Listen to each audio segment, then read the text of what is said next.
দর্শক, ভারত পাকিস্তান পরিস্থিতি নিয়ে আলোচনার জন্য আমাদের সাথে সরাসরি যুক্ত হচ্ছেন ভূ রাজনৈতিক বিশ্লেষক মেজর জেনারেল অবসরপ্রাপ্ত মনিরুল ইসলাম আকন্দ। জনাব মনিরুল ইসলাম আকন্দ, আপনাকে স্বাগত জানাচ্ছি। ভারত পাকিস্তান পাল্টাপাল্টি হামলা তো বেড়েই চলেছে, তাহলে কি বড় আকারেই যুদ্ধ ছড়িয়ে পড়ছে? আর প্রতিবেশী হিসেবে বাংলাদেশের জন্য শঙ্কা কতটুকু? জি, অনেক ধন্যবাদ। 22শে এপ্রিল পেহেলগামে ঘটনার পরে আমরা ভেবেছিলাম যে এই যুদ্ধটা বাকযুদ্ধ লেভেলেই থাকবে, বাট দুঃখজনকভাবে ভারত প্রাথমিকভাবে 6টা শহরে তারা মিসাইল আক্রমণ করে এবং স্বাভাবিকভাবেই পাকিস্তান সেটার জবাব দেয়।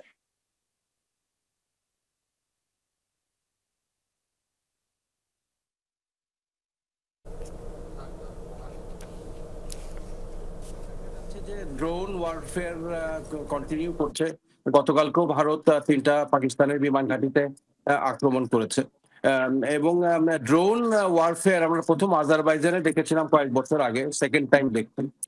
তো এটা এবং দুই দেশের জনগণ এই যুদ্ধের পিছনে ইউনাইটেড হয়েছে এবং সাপোর্ট করছে দুই সরকারকে, যেটা এটা যাতে কন্টিনিউ করে।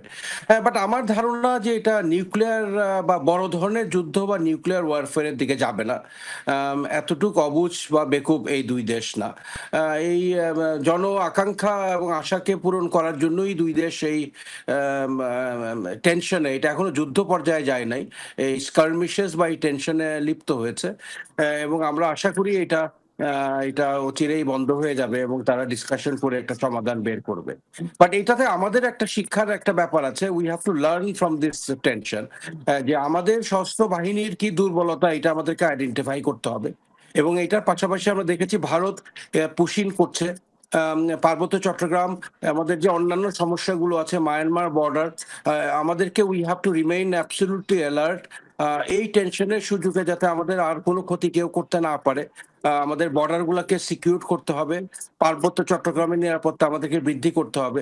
এবং দেখেন, পৃথিবীর 0.2% জনসংখ্যা হচ্ছে ইহুদি এবং মুসলমান হচ্ছে 2 বিলিয়ন।